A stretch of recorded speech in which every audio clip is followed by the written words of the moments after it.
Hello. Welcome to another episode of House of Wellness. आज के episode में मैं आपको अपना एक्सपीरियंस और अपनी सोच शेयर करना चाहूँगी।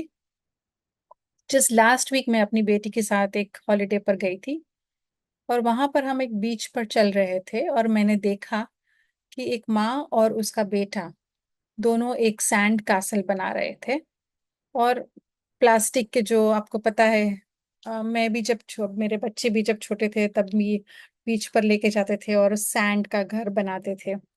तो वो सारे दोनों बैठे, सारे इक्विपमेंट यूज करे और उन्होंने बहुत ही अच्छा एक सैंड का घर बनाया। और थोड़ी देर के बाद एक लहर आई और वो सैंड का घर पूरा पानी में चले गया। अब बच्चे ने क्या किया, उठा, किक किया सैंड को और मम्मी का हाथ पकड़ के बोला चलो मम्मी जाते हैं, अभी हम और कुछ और खेलते हैं।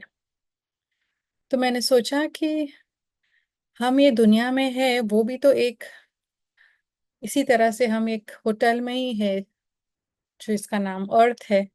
और हमारे जो शरीर है या हमारी जो हम जहाँ रहते हैं, जो बिल्डिंग है, घर है, हमारी सब सामान है, ये भी तो सारे ऐसी चीजें हैं जो खत्म हो जाने वाली है। लेकिन हम कितना उसको अटैच रहते हैं।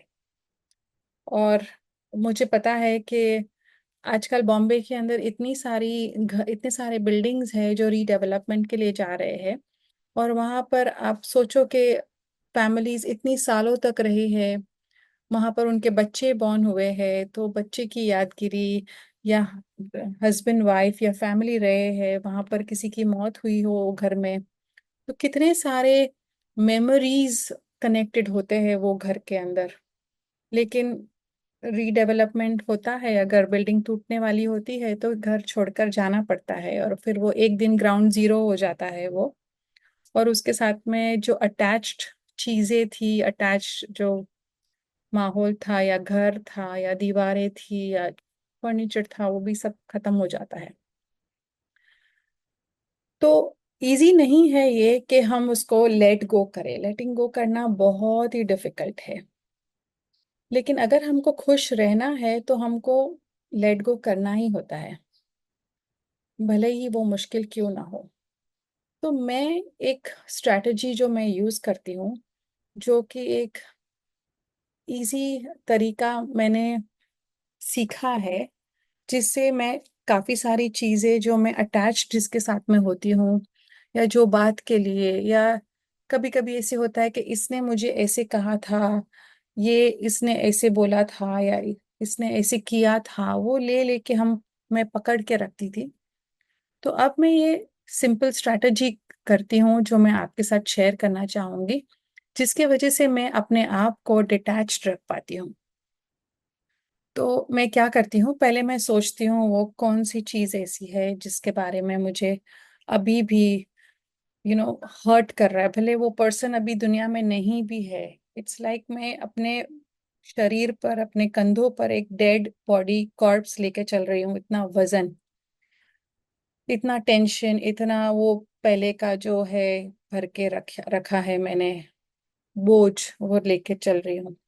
अगर ऐसा कुछ है या किसी ने कुछ कह दिया है तो मैं उसके बारे में सोचती हूँ और मैं आंख बंद करके उसके बारे में सोचती हूँ कि मैं नजदीक से देखती हूँ उसको, वो चीज को, तो मुझे कितना फील होता है, किधर हर्ट होता है, कहाँ पर शरीर में मुझे अब फील होता है, मेरा ब्रेथ कैसे है। सो वो मैं सारी चीजें नोटिस करती हूँ। फिर मैं अपने आप को विजुअलाइज करती हूँ कि वो चीज नीचे है और मैं सीलिंग से देखती हूँ। तो सीलिंग से मैं देखती हूँ तो थोड़े डिस्टेंस पे देखती हूँ वो चीजें या वो इंसिडेंट या वो पर्सन को जिसने मुझे हर्ट किया है। और अभी मैं जब ये डिस्टेंस से देखती हूँ तो मुझे अभी वो किस तरह से लग रहा है, तो अभी मैं क्या महसूस कर रही हूँ जब मैं वो डिस्टेंस से देखती हूँ।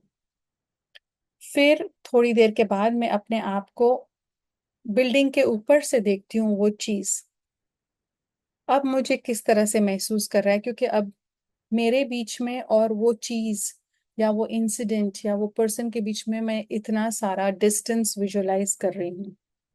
तो अब वो किस तरह से लग रहा है। और फिर मैं वो सेम चीज ग्लोब के ऊपर से देखती हूँ, तो अब किस तरह से लगता है? तो वो चीज है या वो इंसिडेंट है या जो पर्सन ने ऐसे कहा था या जो भी मुझे हर्ट हुआ था, वो इतना छोटा सा तिनके जैसा लगता है। और मैं जो ऊपर से देखती हूँ और उसके बीच में इतना सारा डिटैचमेंट होता है, इतना डिस्टेंस होता है, तो वो मुझे इतना अभी हर्ट नहीं करता है। तो ये मैं रेगुलरली यूज करती हूँ अपने आप को डिटैच करने के लिए।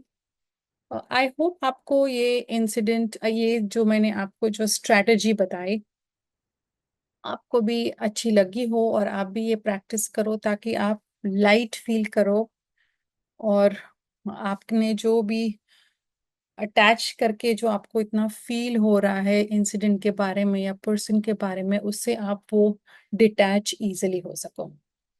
So do practice this strategy. और अगर आपको ये अच्छा लगे तो प्लीज शेयर कीजिए, कमेंट कीजिए। And cheers to wellness.